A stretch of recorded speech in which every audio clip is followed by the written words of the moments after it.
तो है, जैसे हम सबको मालूम है कि सर्वोच्च न्यायालय ने हिदायत दी है हमारे हिमाचल सरकार को कि जल्द से जल्द यहाँ पे पंचायती राज चुनाव कराए जाने चाहिए। मगर बहुत आश्चर्य हुआ है मुझे, क्योंकि जब जब चुनाव नज़दीक आते हैं तो प्रतिक्रिया शुरू हो जाती है सरकार की, प्रशासन की और जो यहाँ के नुमाइंदे हैं सारे। उन्होंने अब ये लाइन पकड़ लिया है कि अब जगह जगह पे जो हमारे कोरम बनता है, कोरम की मीटिंग होती है, उसे यहाँ पे करा के हर जगह से, हर गांव से, हर पंचायत से, हर जिला परिषद इलाके से ये लोग जितने हमारी भाव योजनाएं हैं, पेयजल योजनाएं हैं या हमारी जो उठाऊ जल योजनाएं हैं, इन सब को हम दोबारा से ये कर रहे हैं कि इसे दोबारा से इसको भेजा जाए और इसको भेज करके इसकी वहाँ से स्वीकृति लेके यहाँ लोगों को ये बताया जा रहा है, गुमराह किया जा रहा है कि इसको जल्द से जल्द बनाया जाएगा। जबकि अभी 4 वर्ष बीत चुके हैं और कुछ नहीं हुआ। जब पिछले चुनाव भी चल रहे थे, बाई इलेक्शन भी चल रहे थे लाहौल स्पीति के अंदर, तो हमने साफ कहा था कि हमारे केंद्रीय मंत्री गजेंद्र सिंह जी जो कि है, उन्होंने कहा था कि पूरा खाका लाहौल स्पीति का बना के 1600 करोड़ रुपए आपको स्वीकृत किए जाएंगे, जैसे आप हमारे यहाँ पे चुनाव में साथ दीजिए।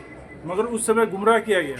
जो हमारे मुख्यमंत्री जी थे और हमारे जो जनजातीय मंत्री थे, इन्होंने एक जितने टीएसी मेंबर्स हैं, जितने हमारे पीएसी मेंबर हैं, हमारे जो स्थानीय जितने भी वो बनी होती है कमेटीज, उन सबको एक को कॉन्टैक्ट किया।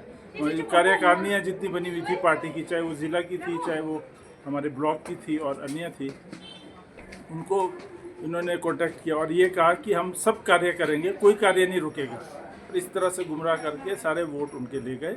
और बाद में आप सबको स्थिति मालूम है लाहौल स्पीति में कितना विकास हो रहा है और कितने कार्य ठप पड़े हुए हैं। यहाँ तो 10,000 रुपये से ऊपर की रकम चाहिए हो अगर ट्रेजरी से, तो आपको शिमला से स्वीकृति लेनी पड़ती है। और दूसरी बात ये है कि पूरा महीना ताला लगा रहता है उस पर।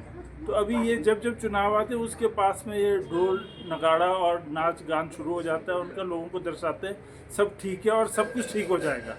मगर जब जैसे ही चुनाव ख़त्म होते हैं फिर अंधेरी रात, काली रात शुरू हो जाती है, फिर एक दिन की दोबारा से चांदनी कर देते हैं। तो आप लोग गुमराह नहीं होइए। और मैं ये भी बताना चाहूँगा, यहाँ से जितनी भी स्कीम्स ये पास करके शिमला से स्टेट प्लानिंग से और उससे दिखा रहे हैं, खबरों में आ रहा है कि सारे अफसरों को इकट्ठा करके ये दर्शाते हैं कि अब पता नहीं क्या ही कुछ आने वाला है, चाहे वो किन्नौर की बात है, चाहे लाहौल स्पीति की बात है, चाहे अन्य जगहों की बात है, मगर आना कुछ नहीं है। क्योंकि अभी तक जो दिए लाहौल स्पीति में किरण रिजिजू जी आए थे, 250 करोड़ रुपए दिया उन्होंने। और जितनी योजनाएं पहले भी चली थी वो हमारी माइनॉरिटी के अंदर, मैंने पहले हमारे जो डिप्टी कमिश्नर थे राहुल जी, उनसे बात करके हमने स्कीम्स भेजी थी, वो सैंक्शन होकर खुद वितरण करके गए। और जब किरण रिजिजू जी आए यहाँ तो सबको कहा कि आप और बताइए और क्या कार्य है। तो आवेदन जब दिया तो ऊपर से स्टेट वालों से मांगा उन्होंने, तो ऊपर जाएगा तो केंद्र की योजनाएं हैं सारी, तो केंद्र को इसका जहाँ से कोई चीज़ आ रही है तो उन्हें ही धन्यवाद करना चाहिए, उन्हें ही समर्थन देना चाहिए। मैं केवल ये कहना चाहता हूँ। और दोबारा से गुमराह नहीं होने के लिए मैं कहना चाहता हूँ कि दोबारा से गुमराह नहीं हो।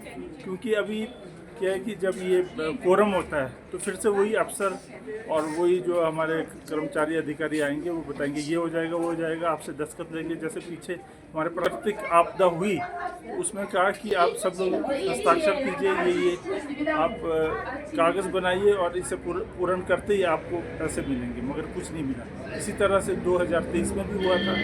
तो आप दोबारा से गुमराह ना हों। और अभी जो हमारे पंचायत चुनाव हैं, आप उसी सरकार के, अगर हमारे पार्टी की ओर से, भारतीय जनता पार्टी की ओर से जो हमारे नुमाइंदे दिए जाते हैं, चाहे वो जिला परिषद है या हमारे जो समर्थन में आते हैं, चाहे वो समिति के हैं, तो आप उन्हें पूरा समर्थन दें। और हमारे उसी तरह से हमारे जो पंचायत प्रधान है, उप प्रधान है, तो वो पार्टी की जैसे जैसे हिदायत होगी और निर्देश होंगे उसी तरह से हम लोग चिन्हित करेंगे अपने अपने लोगों को। तो पंचायतों में आप पूरा समर्थन दें, आगे जो भी कार्य होगा हम निश्चित रूप से आपका हर कार्य करेंगे।